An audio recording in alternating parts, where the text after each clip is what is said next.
for joining me for the Plant Yourself podcast. I'm your host, Howie Jacobson.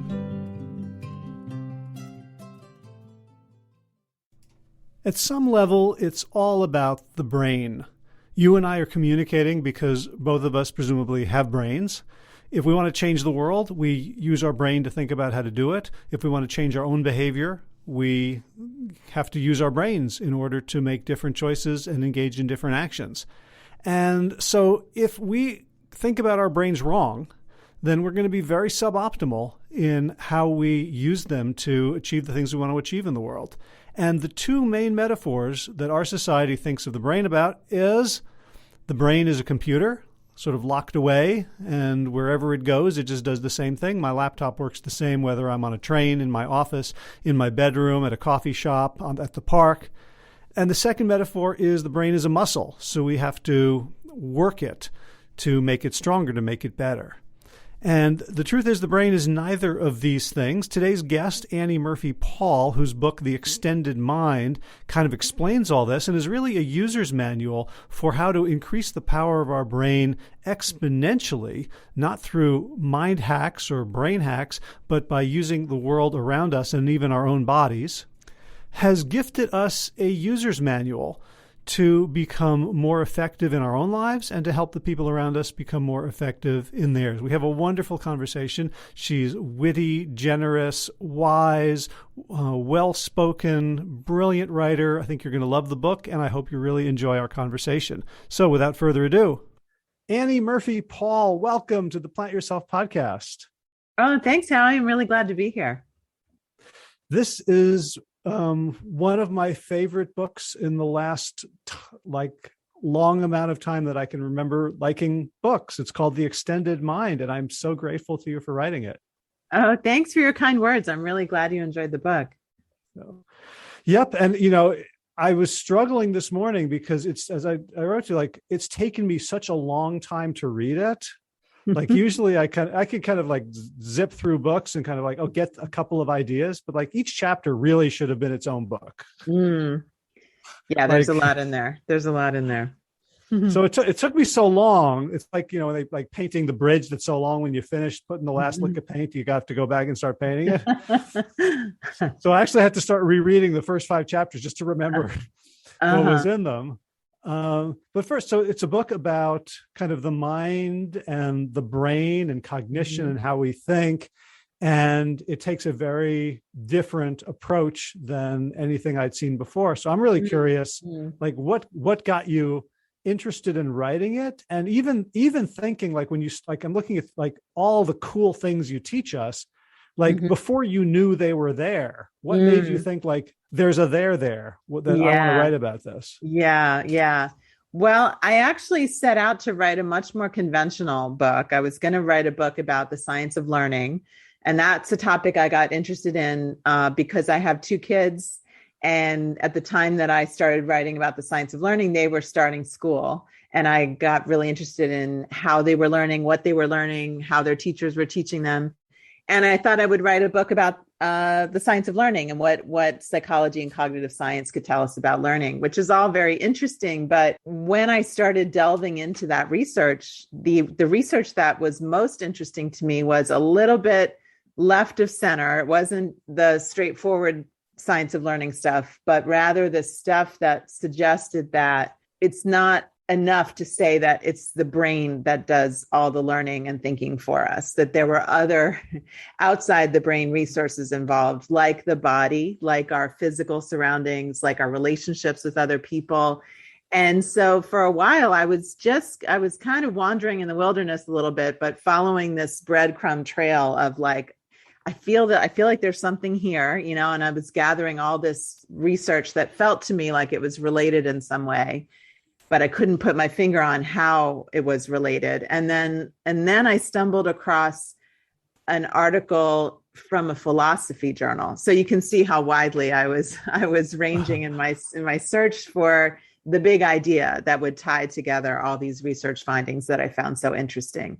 So in this philosophy journal, I found this article. It was published in 1998 by 2 philosophers, Andy Clark and David Chalmers, and it was called The Extended Mind. And the very first line of that article really grabbed me. It said, "Where does the mind stop and the rest of the world begin?" And to me, it was like, wow, that's a really interesting question, because I feel like it has an obvious answer, right? I mean, the mind stops at the skull, and the mind is identical with the brain, right? And but Clark and Chalmers were arguing, no, that's yes, that's what we conventionally think, but that's wrong. And in fact, thinking extends outside of the head and encompasses, the sensations and movements of our bodies, and the spaces in which we learn and work, and our relationships with other people, our social interactions. All those things are actually part of the thinking process. So to me, that was just kind of a mind-blowing idea. And I knew that that was the idea that could sort of pull together all these bodies of research that I'd been pursuing without really knowing that they added up to this idea of the extended mind. Uh-huh. So when you started writing the book, did you have a book deal? I had a book deal to write about a book about the science of learning. And I haven't really talked about this, but I actually returned that advance and ended that relationship with the publisher. And ultimately I found a new publisher who would publish a book about the extended mind, because that's just what I wanted to write about. And so I feel like it's kind of a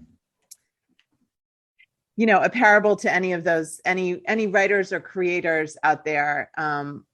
If you're thinking about, taking the long road, the winding road, sometimes that's the way to go. And I fully support and encourage anyone who's pursuing a dream to hang on to that dream and not feel like you have to end up where you started, because you don't know, when you start on a big creative project, you don't always know where you're going to end up. Yeah, my mind is suddenly going to the college student loan debt crisis. Like, it's a good thing you didn't spend the advance. Then you have to write a boring book about the science of learning. Yeah. And I should say, I still find the science of learning really interesting. What I was looking for was a big theory, kind of like the grand unifying theory of learning that would pull all these pieces together. And I never found that. And I'll tell you my theory of why that is. I have a theory of why I didn't find a theory, which is that the brain is, nobody designed the brain. Evolution, in a sense, designed the brain, but the brain is this quirky, idiosyncratic, biological organ that evolved to solve a bunch of problems that are in many ways different from the problems that we ask it to solve these days. Like, the brain never evolved to, learn calculus or to grasp the magnitude of climate change, for example. I mean, there's all kinds of problems we confront in the world today that arise in a sense from the gap between what our very limited and specific biological brain it has evolved to do, and what we ask of it in our modern world. And that's actually the key to the extended mind, because the extended mind says, yeah, the brain can't do it all on its own, because it is this limited, specific, quirky organ. It needs to pull in all these other outside the brain resources into the thinking process in order to do the huge feats that we really kind of expect of it today. Well, it's interesting. Is from my understanding of the development of the brain is that it has made evolutionary leaps. From it got we have these three brains, sort of one on top of the other, and so I can look around today and say, boy, when are we going to get our fourth brain that allows us to be kind to people on the other side of the world and not destroy the planet? And you're kind of saying we have it. It's just not going to be inside our skulls in the same way that the internet is not inside my computer. Yeah, we don't really have time to wait for evolution to evolve the fourth brain for us. we can grasp it now, but it's going to be external to the skull. You're exactly right. We need to employ our external brain if we're going to do all those, if we're going to meet the moment, if we're going to meet the challenges, the very daunting and complex challenges of our world today. All right. So, I mean, one of the things I got from the book is the idea is like we really need to honor our evolutionary heritage in sort of understanding like what this thing was designed for, so that we can, you know, apply it in a very unnatural environment and sort of begin Mm-hmm. to, you know, make it at home again. Mm-hmm. So before we get to that, though, I'm really curious. Like you said, you started kind of doing this as a almost, I don't know if you said, you didn't say like an advocacy project for your kids, but it seems like it was Mm-hmm. like sort of self-interested. Like, how can I help them Mm-hmm. get the best education? How can I help their school? Mm-hmm. And when I think about my schooling and how little it resembled anything like the wisdom that you're sharing here, Mm-hmm. Mm-hmm.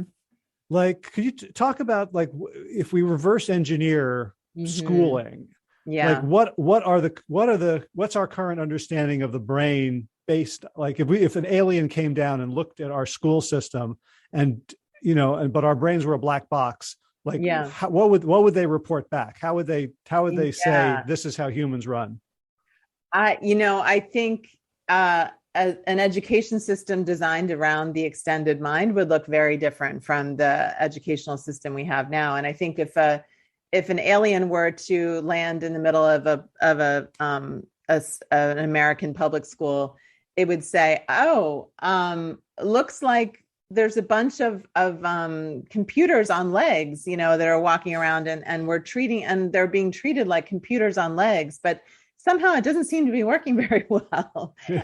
Maybe I'm stretching this story a little too far beyond where it makes sense. But my point is that if we were to design an education system from the ground up, we would not treat children like little computers. We would treat them like embodied creatures who need to move, who have all kinds of embodied resources that help them think, that need to be given free rein. I'm talking about gesturing and moving and being in touch with the internal sensations of our bodies also, all of which are kind of discouraged by the way we run education these days, having kids sit still at desks and not get as much physical activity as they need.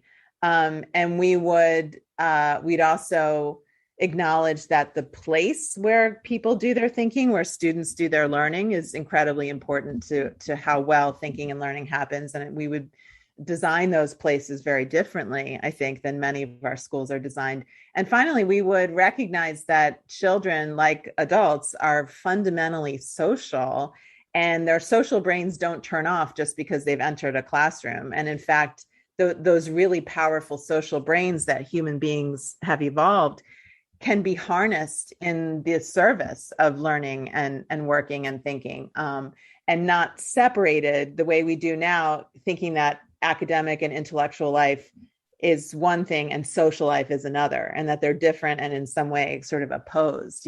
So I think if we designed education to recognize children as embodied, embedded social creatures, we'd really be reinventing education, and I think in a way that would be much more effective and much more enjoyable than schooling is now. Like I was a school teacher for many years, and I can sort Oh. of, count my sins. Like, I remember like, the terrible moments, like the specific, like real struggles with kids who were fidgeting in math class, and the importance of them sitting still, and the two kids who were talking to each other, and how I separated them. And one of them even had to sit out in the hallway so they could do their work. Yeah, And yeah. so like when you say like brain, mind as computer, you're basically saying like my laptop works the same everywhere. It doesn't start opening new programs because I go to the coffee shop or the beach. Right. And But it's the pretty human much, brain is quite different from that. yeah, Yeah. but also the computer's pretty fixed. Like I've got my chip, and like this computer is really fast, that one's really slow, this one can do parallel processing, this one is good with graphics. Like we're basically, the computer model is sort of a fixed mindset of intelligence. Interesting. Yeah. No, that's right. I mean, there's so many ways in which the brain as computer metaphor is limited and limiting, but it's so pervasive. It shows up in the words we use to describe our own brains, and it shows up in the assumptions we make about how to treat our brains. And the unfortunate thing is that treating the brain like a computer cuts us off from the well springs of human intelligence, which is different from computer intelligence. So a lot of our intelligence arises from the fact that we have bodies, from the fact that we are sensitive to our surroundings, from the fact that we are this incredibly social species. So when we treat the brain like a computer, we're really underestimating the brain. We're really misjudging the brain, and we're also missing out on a lot of the things that make it truly smart. So let's talk about that. So, every chapter I read, I was like, oh my God, this is the most amazing chapter. But I'll start with my first love, the chapter about our bodies, thinking with our bodies. So for me, the hero of the two heroes of the chapter were Damasio and Mark Fenton O'Grady. Oh yeah, So can you describe the Damasio study on those card decks and skin conductance? Yeah. So Antonio Damasio is this very, eminent neuroscientist at the University of Southern California. And he did this classic experiment where I'll simplify it a little bit, but basically he had study participants play a digital card game in which they were to turn over, choose which cards to turn over from from four decks of cards, and with the aim of maximizing their wins and minimizing their losses. And he just kind of said, go. And they started, turning over cards. What they didn't know, what the study participants didn't know, is that two of the decks were good in the sense of they held lots of rewards, and two of the decks were bad. They had lots of penalties. And it took the study participants a relatively long time to figure that out on a conscious level. But meanwhile, their nervous system arousal was being monitored through a device that was attached to their fingers. And very soon after they started turning cards over, the measure of nervous system arousal showed that their bodies were getting wise to the fact that two of the decks were good, two of the decks were rewarding, and two of the decks had held danger, basically held a threat, because they held many more penalties and losses. So that was a beautiful demonstration of the fact that the body actually can be smarter than the brain. It can be more rational. It can catch on to things a lot faster. And interestingly, a follow-up experiment found that those people who are more attuned to their bodies, who are more aware of what's going on in their bodies, were able to become conscious of what was going on with those decks sooner, precisely because they were kind of picking up on the information that could only be channeled through that bodily channel, and that was not immediately available to the conscious mind. Yeah, and I'm wondering whether teaching people sort of conscious reappraisal skills could help, like someone like me, to say, like, pay attention to that instead of just trying to count cards or whatever cognitive strategy. Like that thing that's happening isn't just lunch; it's like relevant.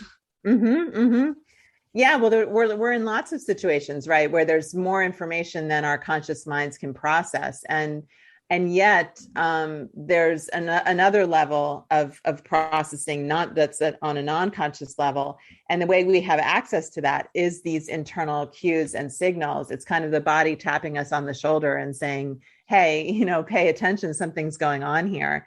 And yet our ideas about how thinking works often tell us to suppress the body, like kind of power through and just use your brain, keep working your brain as hard as possible, and ignore the body, when really the body is this repository of really rich information if we tune into it. Yeah. And so, that in that context, you bring up the work of Daniel Kahneman, whose book Thinking Fast and Slow posits these two systems: system one, which is very sort of quick and reactive, and system two, which is much more deliberative. And the way he kind of framed it was, system two is better, but it's slower.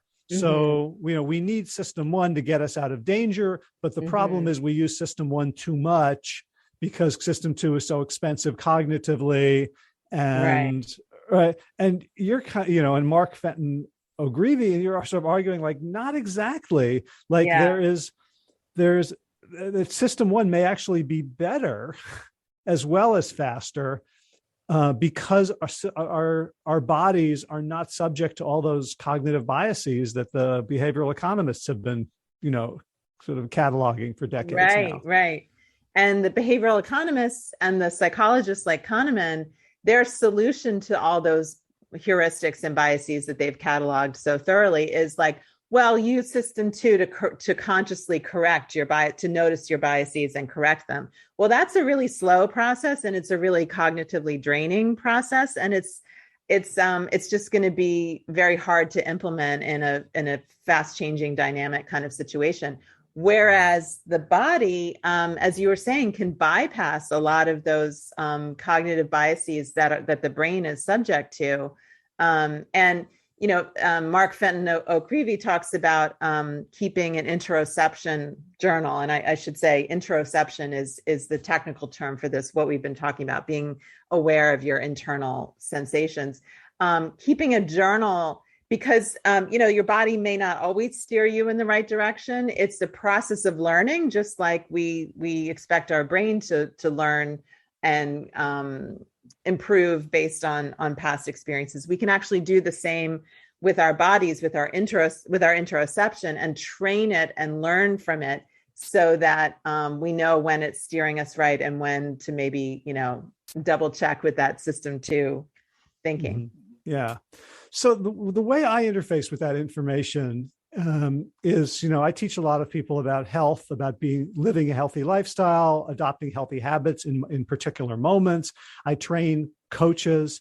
And one of the things we see is that when people are basically in some sort of stress reaction, in fight or flight, or in a kind of fold, like the mouse in the cat's mouth is just going to go limp, like we can do a version of that too, that when we're under stress, that's not physical. That's like, if the stress is not the cars bearing down on us or the saber-toothed tiger, when it's stress based on our internal world, that means we're out of connection with our bodies. And we see this a lot with people who have suffered traumas.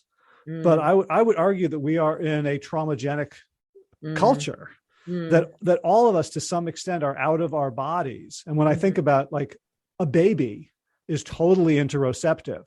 It's like a thing that we have had beaten out of us by this culture. I mean, again, how would the school of your dreams help kids be interoceptive?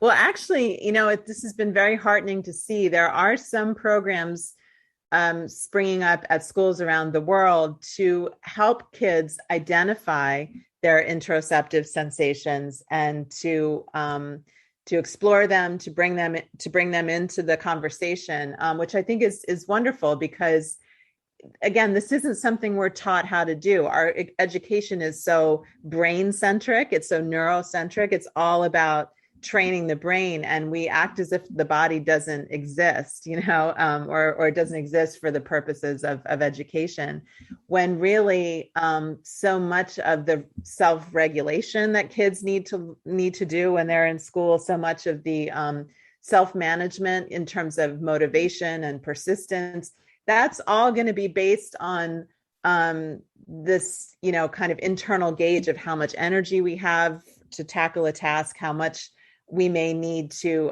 prepare ourselves, or conversely to recover after a challenge. And all of that depends on having a very closely attuned sense of how our body is doing, So in the school of my dreams, that would be part of education, learning to tune into your body and work with those messages rather than pushing them away in the service of academic learning. And you also mentioned, in addition to mind as computer, you talk about mind as muscle, and the whole, growth mindset, and Angela Duckworth's work on grit. And, there's definitely truth to the fact that we can get better at things by challenging ourselves, and that we absolutely can grow. And at the same time, the way it's kind of weaponized in our culture. And I'm not sure that Carol Dweck or Duckworth, necessarily, agree with this or approve of it, but it's weaponized to say, override your physical limitations with your mind. Decide to overwork here. right? And Yes, that seems yes. counterproductive. I think that's right. I think, unfortunately, growth mindset and grit, which are both ideas that I admire, and I admire their progenitors, Carol Dweck and Angela Duckworth. But I do think that they fit right in with a kind of puritanical, a kind of punitive strain in our culture, which says that, like, the way to get good at something, the way to perform well, is just to crush it, to just keep working your brain like it's a muscle. And this is where the weaponization comes in, like it's a muscle until you're exhausted, until you can't give anymore, and that's a very frustrating message for a lot of kids, because, again, the theory of the extended mind would say the brain can't do it all alone. The brain needs to recruit these outside the brain resources. So if we're telling kids that it's all about the muscle inside their heads, the quote unquote muscle of the brain, we're not letting them know that there's a lot of other options and avenues that they can be turning to in a moment when they feel frustrated or they feel like their brain isn't up to the task. Mm-hmm. Yeah. So there's a lot of backward steps we can take that are actually going to help us move forward. And by the way, that stuff about the muscle isn't true for the muscles either. Yeah, I guess that's right. You mean like working them to exhaustion is not the best tack either? Yeah, usually not. Like I've just started, this wearable called Whoop that's sort of measuring, my sleep and my heart rate, and like it's telling me every day, like, how hard to go today. And about half of the days it's saying, dude, back off, maybe even take a nap. Right. And that's I need to get this wearable. Yeah, right. Just I get the $15 knockoff that just says take a nap every day, right? That's all I need. Well, sleep is very important to thinking, but yeah. Yeah, that's just that, we are organisms. And so we have this complex interplay. What else? Yeah, I always like to say that we're more like animals than we are like machines, but unfortunately we treat ourselves like we're machines, like we're computers. Right. Or, I would say, like, we are literally animals. We are animals, right? We are animals. Yeah. So the other thing I was thinking about, so let's talk about the movement. And you had this beautiful study that basically caused a crisis in the field, where people were saying, like, if we're doing this kind of work, why are we even doing? It's about the radiologists. Right. Yeah. Saying, like, that's not science, and it wasn't because the study wasn't done well; it's because they didn't like the conclusions. Can you just describe the study and the findings? Sure. Yeah. So radiologists, as in the course of their work, they look at sometimes thousands of images a day, and they're sitting looking very intently at these images, looking for abnormalities that are very subtle and hard to discern. So at one particular radiologist decided to, he kind of put on his own experiment by creating a walking treadmill kind of station where he could be walking as he viewed these images. And he, lost 15 pounds, but he also found that he thought he was actually his perception, his discernment was improved as a result of being active rather than sitting while looking at these slides. So he designed a study to test this and found that indeed radiologists who were walking as they were looking at slides, they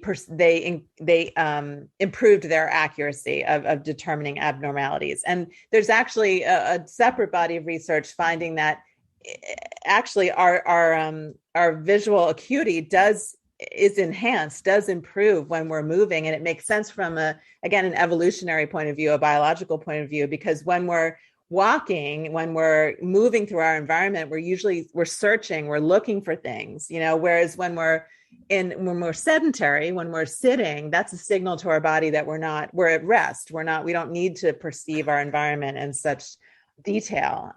So actually our visual acuity does go up when we're on the move.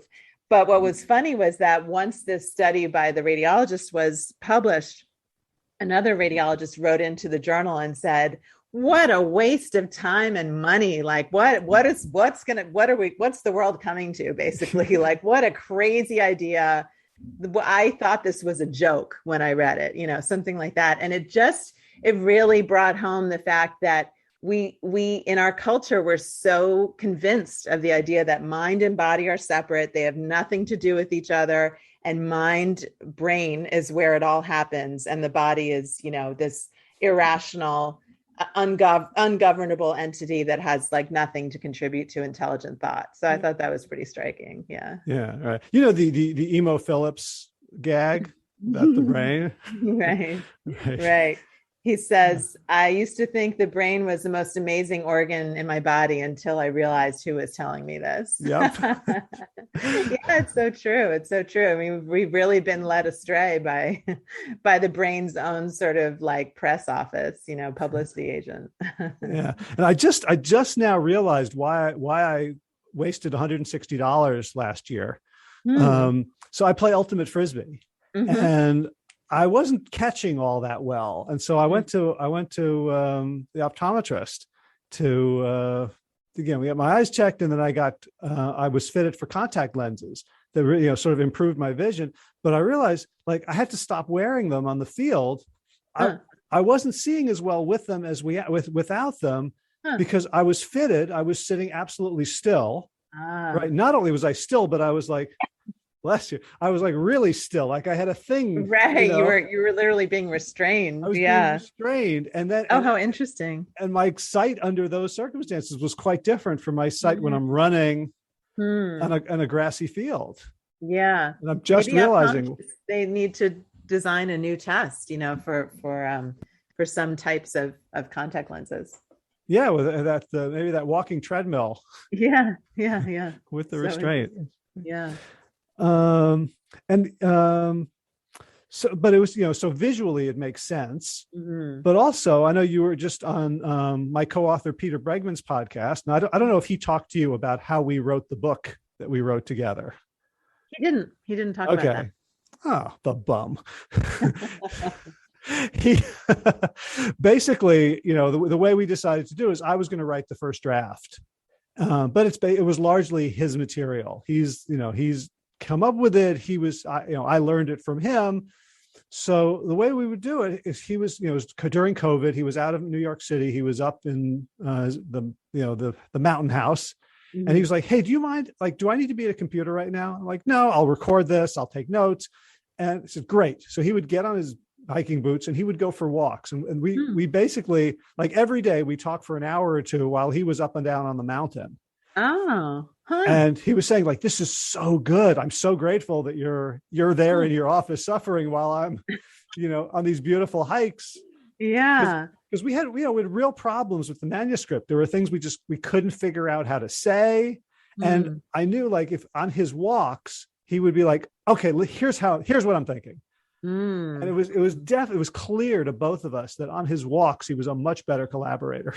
Wow. Interesting. Well, I tell that story in the book about Amos Tversky and Daniel Kahneman walking together and having, Daniel Kahneman says something like, I did the best thinking of my life on walks with Amos. So the two of them together were walking. Maybe next time you and Peter can arrange it so that you're both on the move. Yeah, right. Yeah, I'll just have to record it. Right? Yeah. And by the way, one of the highlights of this podcast was an interview with Barbara Tversky, whose work you cite. Yes. And I admire greatly. Yes. Like, boy, is she a luminary, and nobody's heard of her. Her work deserves to be much better known. Her book, Mind in Motion, is brilliant. It's absolutely brilliant. Yep. So, but there's, in other words, there's other types of intelligence that are enhanced by moving, right? Whether it's physical moving through space or this amazing chapter on gesture, where our bodies seem to learn things first. Yeah. Once again, the body really gets there first before the relatively slower conscious mind. Yeah, that was really cool to learn that our newest and most advanced ideas often show up first in our gestures before we're really able to put words to an idea. And then we actually can kind of read off our hands, and that informs our verbal account. So in that way, gesturing actually advances the thought process. It's not just a kind of hand waving that accompanies, the real action, which is our speech. It's actually leading the way. Often it's really the leading edge of our thinking. Yeah. In fact, last night I was on a coach training call, and I was explaining this concept from a body of work called ACT, acceptance and commitment therapy. And I was talking about like a choice point. Like where you can either do the thing you want to do. And so as I was doing it, I put my hands together. So listeners are going to just imagine my hands in front of my face and making a V at the base of the palms. And so I was describing it like that, and then talking about like, it's hard at that point to think about your long-term goals, but it's much easier to think about your values. And one of the trainees, Patty, goes, "Hey, V for values."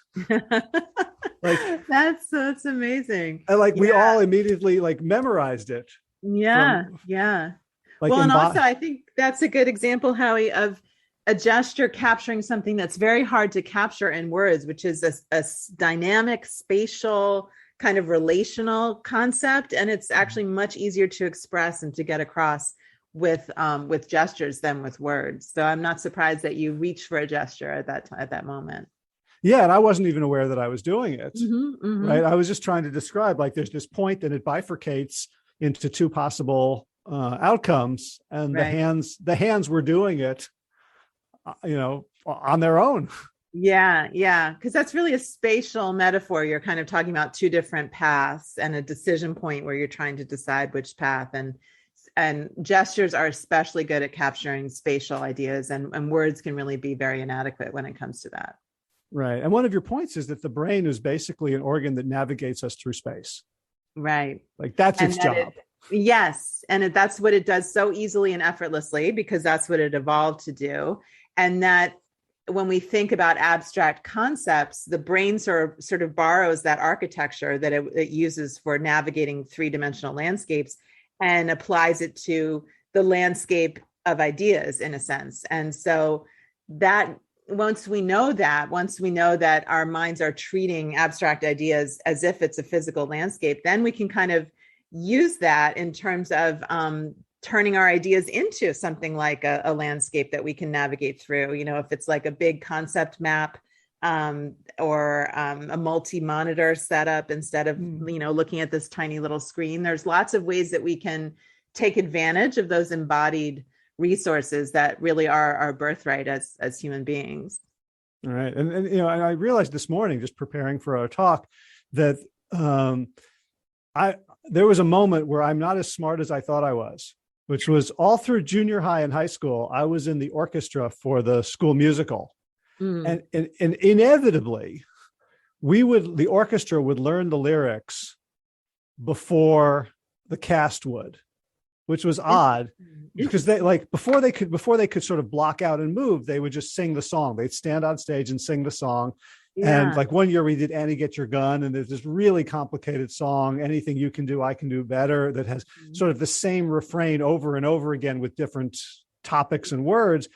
And the actors could never get it. And like the other I was in the violin section, we were all like looking at each other going, we're a lot smarter than they are. But it was because you were connecting those words to your own movements as a musician. That's my guess. Is we were sweating like crazy, and they were standing there with the words in front of them, trying to remember them, opening the binder. Oh, I got to peek again. Interesting. That's so interesting. I've never heard an example like that before, but that makes perfect sense. Yeah. Well, you mentioned like when you listen to a podcast or something for the second time, it often comes back where you were the first time you were listening. Yeah. Yes. I notice that all the time now. Our brains have this automatic place log.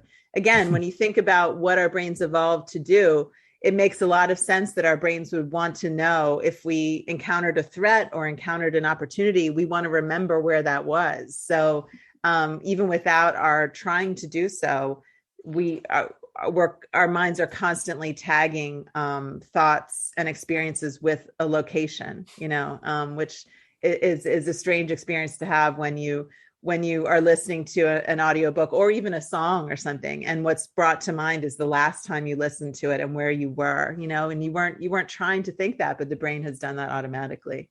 Yeah, it's almost like, your creepy iPhone geotags every photo you take. Yeah, the brain got there first. Yeah. And so again, like when we can take advantage of our spatial memory and treat ideas and information as if they're physical objects or as if they're a 3D landscape, then we can bring in all these embodied resources that, like spatial memory, like proprioception, which is our awareness of where our body is in space, and all these embodied resources that really get wasted when we just try to keep everything inside our heads. Yeah, because before reading this book, I really thought of like movement as a distraction. Like if I really want to learn something, I should just sit still and learn it. Like if I'm listening to a book on tape or a podcast or something, and like, okay, I'm going running because it's just too boring to run without it, but I'm not going to learn as much. And I think I actually learn better. Yeah.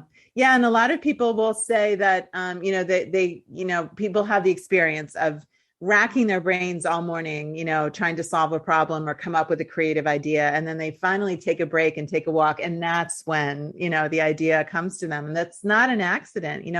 One thing I write about in the book is this idea of metaphorical movement, that by moving our bodies in certain ways, we kind of prime an associated idea in our minds. And when you think about walking or bike riding or moving through space, that's really a kind of loose metaphor for dynamic, creative thinking. Whereas when you're sitting still, what's that like? That's like being in a rut, or getting stuck. So we actually can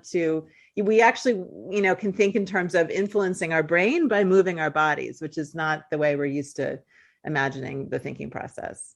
Yeah. And I sort of like imagine what my brain is thinking when I'm sitting still for long periods of time. Like it's got to make sense of that. So it's either like, okay, either you're tired, or you're injured, or you're sick, or nothing much is going on here. Yeah, right. There's nobody else around. You're not being intimate. You're not being social. Right. Like there must be something wrong. Like let's shut down and conserve energy so you can fix it. That's very interesting. Yeah, yeah. I that's one reason I think it's unfortunate that there's such a social stigma against fidgeting, because fidgeting in like a long class or a long meeting is a really adaptive way of keeping us energized and alert. Because as you say, without that kind of movement, our bodies think it's time to go to sleep, and we just get very drowsy and very kind of, not really sharp and with it. So that kind of, even those kinds of little movements can help keep us alert and energized. Yeah. When my son was in 5th or 6th grade, having trouble paying attention in class, we found a sort of alternative learning specialist who prescribed him an exercise ball instead of for his chair. Made a huge difference. Yeah. Yeah. And in the book, I write about activity permissive classrooms where every student's allowed to kind of move and sit or not sit and as they like. And, the teachers who teach in these activity permissive classrooms swear that kids are more engaged and more alert. It's not distracting. It actually helps a lot of kids focus. So that'd be another one of your, Secretary of Education moves. Yes. Yes. So before we leave, I want to talk about the nature chapter. Yeah. Because that seemed to me to like be really deep, especially in terms of the work I do with people around impulse control and making good decisions for their long-term benefit. So basically, you write in the book that like nature, when we're in nature, we prioritize long-term thinking. We're able to delay gratification more compared to, let's say, an urban setting. And talk a little bit about that and why. Yeah. Oh, I'm glad you pulled that out, because that's not the aspect of nature that I end up usually talking about. Usually I'm talking about how nature can restore our attention and, the way that being in nature, the kind of information and stimuli that we encounter in nature is very easy for our brains to process. And so we end up restoring our attention, kind of refilling the attentional tank when we go outside.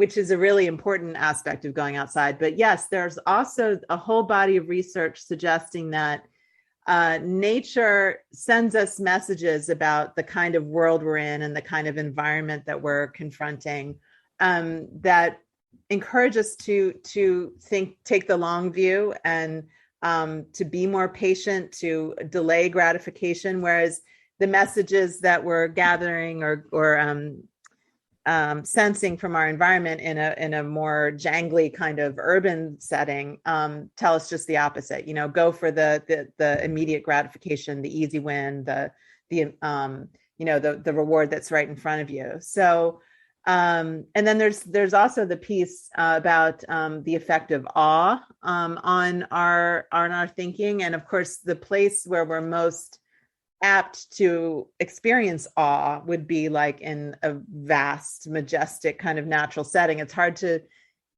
imagine, feeling awe while looking at your smartphone or something, you know what I mean? So, and I love the researchers, Jonathan Haidt and Dr. Keltner, talk about awe as a reset button for the human brain, because it kind of shakes up our settled schemas, our accustomed ways of looking at the world. So, and then finally, there's this research finding about the 3-day effect that, even just a brief walk outside can have some of these benefits. But if you really want to change the way you're thinking, a really extended exposure to nature, like 3 days spent hiking or backpacking is the way to go. So for anyone who's able to take 3 days off and be in nature, that's the thing to do. Yeah. I mean, it's so ridiculous. It's almost like, hey, here, like we've colonized Mars and we're living on, this planet that's really inhospitable with the aid of all this like ugly technology. And it's like, hey, one of the great hacks you can do is to go to Earth for 3 days.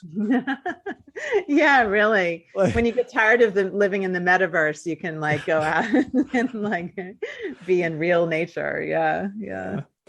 So one of my conspiracy theory parts of my brain was like, okay, so like you kind of explained the urban nature difference in terms of, delayed gratification, is that when you're in an urban setting, you're getting this message of competition.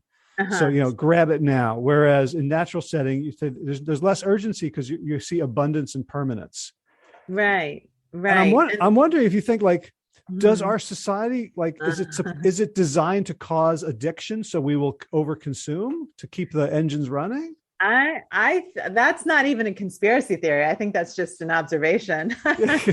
Yeah, absolutely. I mean, if you think about what kinds of mental states and emotional states we're put in by seeing advertising, it's all about, what can you get right now and who's that person over there that you need to outdo. And, I think it's all kind of set up to feed the capitalist machine, right? And nobody really makes money from nature. So nobody's really monetized nature, thankfully. And nature, as I hope, will remain, free for everybody to enjoy and to spend time in with. And I think the more we know about these beneficial effects, hopefully the more we'll be motivated to preserve nature and people's access to nature. Right. I suddenly have a Big Yellow Taxi playing in the back of my head.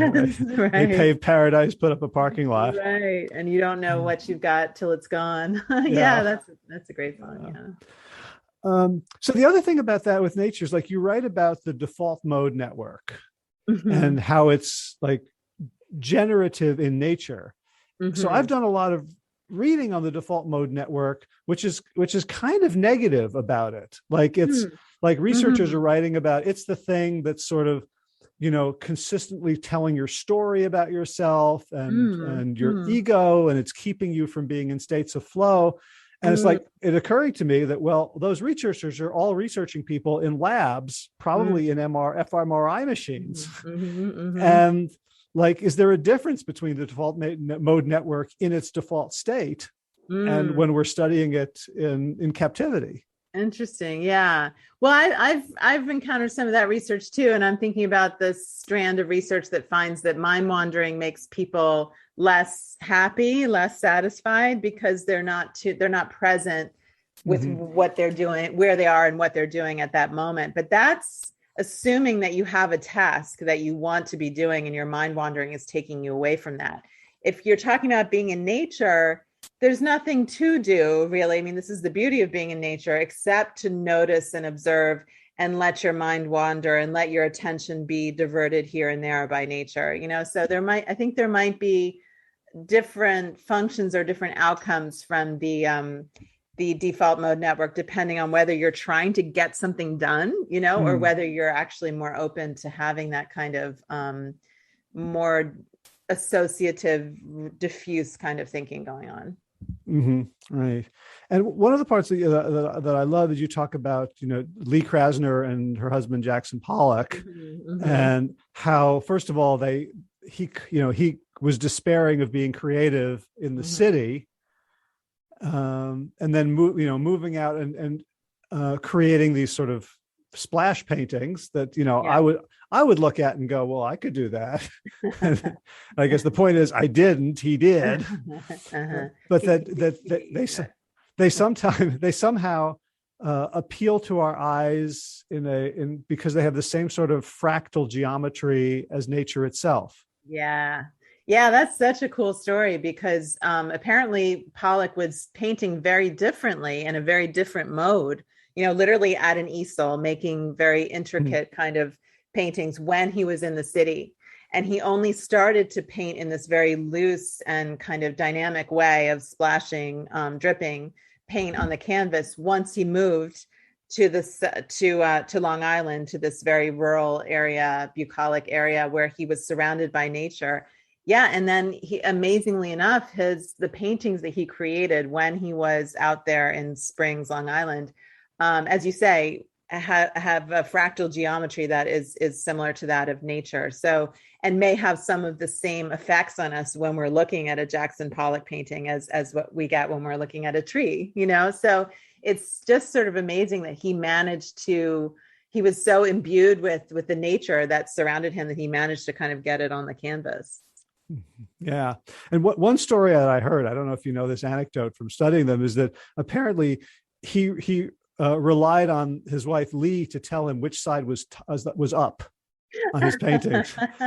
No, that's so funny. No, I'm glad she had an opinion. Yeah, apparently he couldn't do that without her. She decided where the nail went. Oh, that's really funny. That's funny.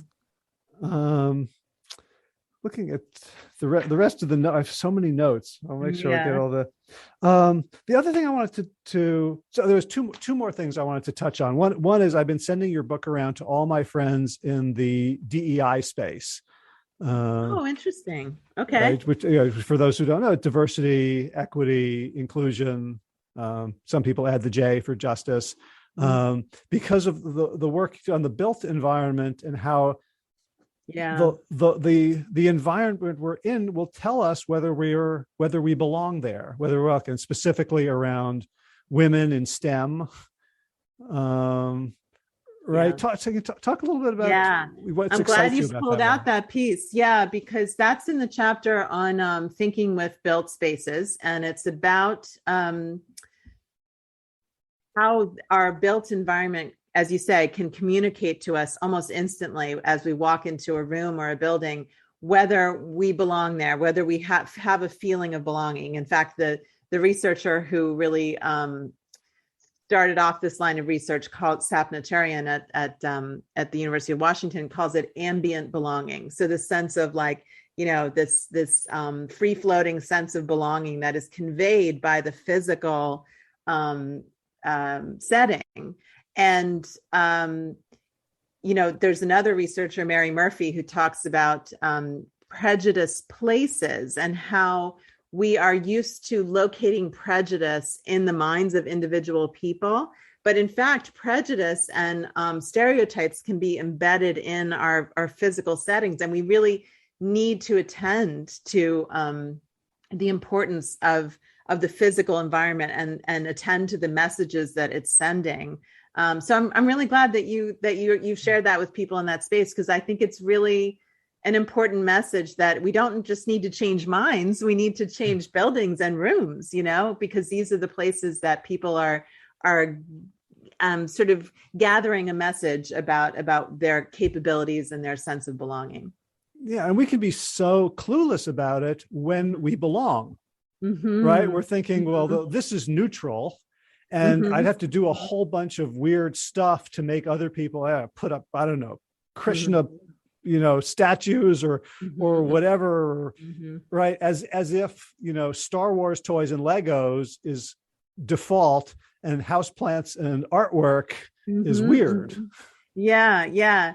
I think there is some movement in this area. I see some movement in the realm of taking a look at whose portraits are hanging on the wall, and in so many of our institutions, those faces were exclusively white and male for so long. And now people are beginning to realize that diversity is not just about the people in a building, but the representations of people and an organization's history that's presented in this very permanent, stable way that too can be challenged and that too can be altered. Right. And a fascinating study which reminded me of the work I read about in Whistling Vivaldi by Claude Steele around the Asian women who were either, before a math test, were either put in a room that reminded them that they were Asian or reminded them that they were female. And when they were reminded they were Asian, they aced the test. And when they were reminded they were female, they did poorly. Yeah. Which just goes to show you, I mean, we have multiple facets to our identities, right? And so if we want to think well in a given setting, we want to surround ourselves with cues of identity and cues of belonging that actively support the identity that we want to be exercising in that space. So that's something, I would love for school leaders and managers and corporate leaders to think about, but we ourselves can take some of that in terms of how we appoint and how we arrange our own personal learning and working spaces. Yeah, I've been doing some redecoration since reading, ways in which I have objects here that can hold for me identities that are important to me in this space. Oh, good. I'm looking at what's behind you and wondering if maybe that sign that says play. Absolutely. And also, I've got the Doctor Who's TARDIS and the Silly Walks from Monty Python. Nice. So this is all reminders that I can get so damn serious. That's great. I love that, Howie. Yeah. So we're at the base of the hour. You have a beautiful chapter at the end that kind of, it doesn't really recap, but it kind of encapsulates and makes sort of high level suggestions for people who are listening, everyone should go read the book. But for those, the 1% who decide not to, what's sort of the takeaway? Yeah. Well, interestingly, because we've been talking about how would I reinvent education along the lines of the extended mind. I intended that final chapter to be, I think I even call it like a curriculum of the extended mind. Like, what if we were to really take seriously the idea that we all need a second education in how to use these outside the brain resources? What would the curriculum for that kind of education be?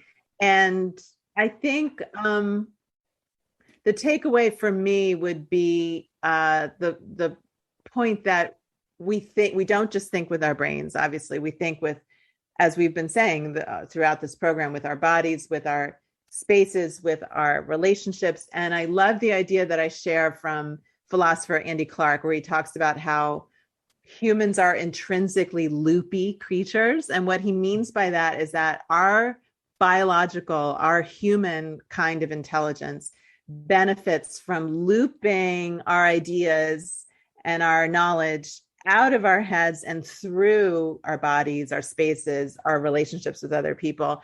And every time we create a cognitive loop like that, we're enriching our thought processes. We're making them better. And that's what we want to think about doing instead of thinking as keeping it all inside our heads. Mm-hmm. Beautiful. And I want to end with the last page of the book, which just hit me so beautifully. So Mm. you're talking, it's funny because I had just been doing another podcast where John Rawls came up, who's a Mm. philosopher Mhm. who came up with sort Mhm. of a theory of Mhm. justice, Mhm. and talk the veil of ignorance. Like you're Mhm. designing the world and you're Mhm. going to live in it, but you don't know what parts you're going to play. Right. Right. Right. Right. And so you end up by saying acknowledging the reality of the extended mind might well lead us to embrace the extended heart. And I Mhm. wonder if you could, Mhm. like, what did you mean by that? Yeah, yeah, yeah. So I ended there because I wanted to suggest to people that as long as we imagine that intelligence is a lump of something that's sealed inside an individual's head, then all the things we do now, like assess people and rank people and reward people based on this supposed lump of intelligence, in people's heads, larger or smaller, makes sense. But in the light of the extended mind, the theory of the extended mind, it doesn't make sense because so much of what constitutes our thinking processes depends on our access to these outside the brain resources, which are in no way equally distributed. So Mm. once we see that and we see how we're all creatures of the world and dependent on the particular kind of world that we live in, could we open up our hearts more and understand that we're not individuals, we're all creatures of again of our particular little universe that we occupy? Could we see each other more in the round as whole human beings, and judge each other not as brains but as whole human beings? Right. And also getting from that, like what I fear is that someone's going to read your book at like Sidwell Friends or, Choate and Exeter, Mm-hmm. and those kids are going to get all the benefits of the moving classroom and the Mm-hmm. recess. And meanwhile, the poor kids in the under-resourced schools are going to get the, America at Risk curriculum of Mm-hmm. more time at the desk, work, Mm-hmm. in school at summers, Saturday sessions, right? Just more of what doesn't work. Yes, I very much fear that too, and I think that's already happening. All these wonderful mind extending opportunities are much more available to affluent and privileged kids. But hopefully, hopefully my book is at least putting the knowledge out there for everybody to use to make the world a little more equal in that respect, in terms of extension equality. That's like one thing that I think we ought to work towards. Yeah, and I think it makes sense to most people that well, yeah, Elon Musk is a genius, so he deserves to be a trillionaire. So Mm. like people can believe that, but it's hard to believe that two kids should be given such unequal chances in life. Mm-hmm.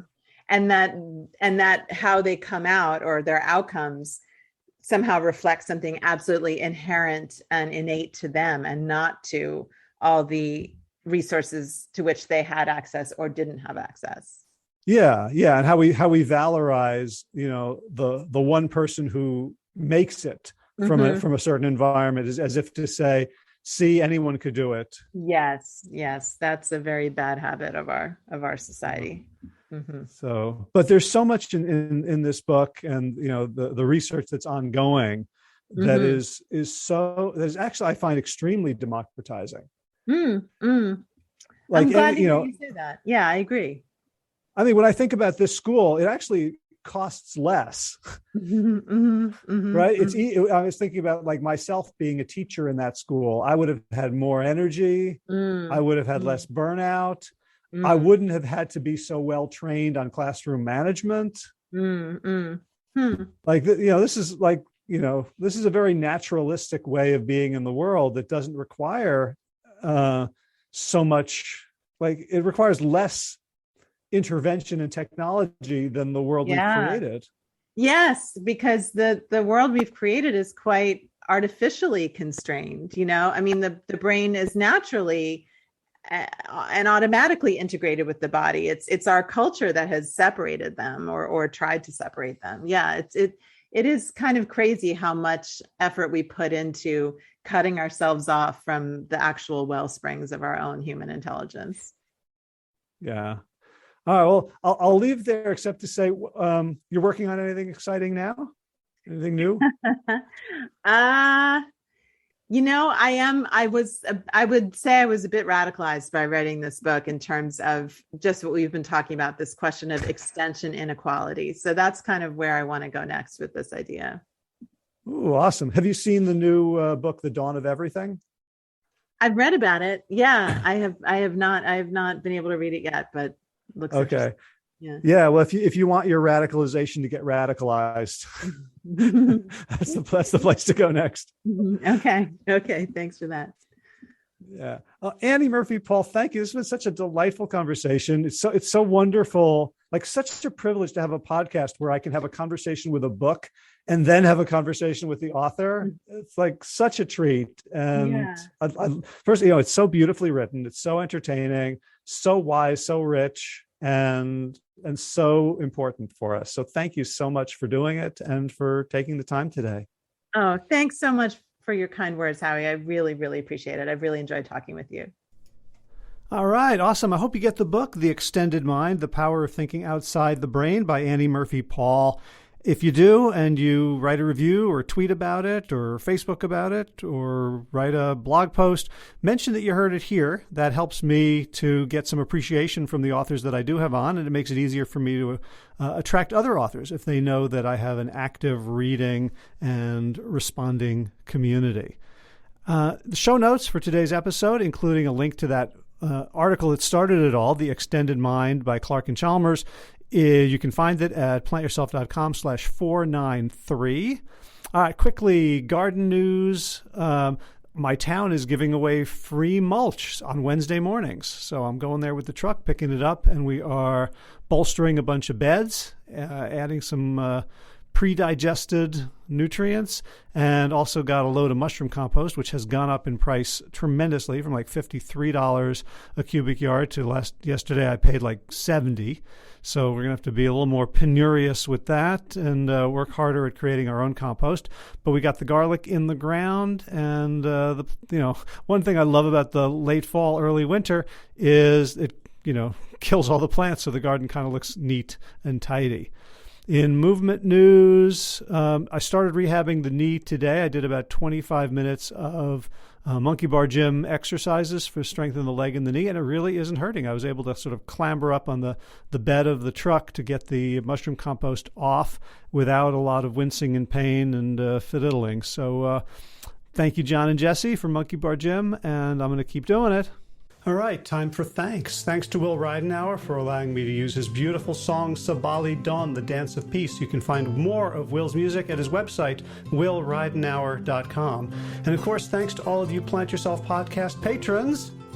Kim Harrison, Lynn McClellan, Brittany Porter, Dominic Maurer, Barbara Whitney, Tammy Black, Amy Good, Amanda Hatherley, Mary Jane Wheeler, Ellen Kennelly, Melissa Cobb, Rachel Behrens, Tina Scharf, Tina Ahern, Jen Filikanovsky, David Bizek, The Mysterious Michelle X, Elsbeth Feldman, Leah Stoller, Alan Christensen, Colleen Peck, Michelle Landry, Josina, Sarah Durkis, Kelly Cameron, Janet Selby, Claire Adams, Tom Franzek, Jeanette Bennett, Gila Sert, David Donahue, Blair Cyber, Dorona Vizov, Gio and Carolyn Argentati, Jody Friesner, Misha Rosen, Michael Warbeck, Aviva Lael, Alicia Lemus, Val Linneman, Nick Harper, Bandana Charlie, Molly Levine, The Inscrutable Harry R., Susan Laverty, The Panda Vegan, Craig Kovic, Adam Scharf, Karen Burry, Heather Morgan, Nigel Davies, Marion Blum, Teresa Koppel, Julian Watkins, Breed O'Connell, Sharon Hirschman, Linda Ayad, Holm Hedegaard, Isa Tuzinwa, Connie Hainline, Aaron Greer, Alicia Davis, Heather O'Connor, Carolyn Jensen, Sherry Olakoski of Plant Powered for Health, Karen Smith, Scott Morani, Karen and Joe Crabtree, Kirby Burton, Teresa Carell, Kevin McCauley, Elizabeth Rothschild, Ann Jesse, Cheryl Dwyer, Jenny Hazleton, Peter W. Evans, Dennis Bird, Darby Kelly, Laurie Fenney, Linnea Lundquist, Emily Iconelli, Levy Wallach, Rosamund McAtee, Dan Picorni, Stephen Leenan, Patty DiMartino, Mike and Donna Kartz, Deanne Bishop, Billbury Elf, Marjorie Lewis, Tricia Adams, Nancy Sheldon, Lindsay Bayshore, Gunmarie Hagan, Tracy Gullidge, Laura Heaton, Meg from Mama Says, Stacey Stokes, Ben Savage, Michael Kay, David Hughes, Connie Rogers, Claire England, Sally Robertson, Paranganchi, Amy Daly, Brian Tourville, Mark Jeffrey Johnson, Josie Dempsey, Karen Schmidt, Pamela Hayden, Emily Perryman, Allison Corbett, Richard Stone, Lauren Vaught of Edible Musings, Aaron Hasty, Sean Owen, Sagar Naik, Erica Piedra, Danielle Roberts, Michael Lushton, Sarah Johnson, Catherine Floyd, for your generous support of the podcast. That's it for now. As always, be well, my friends.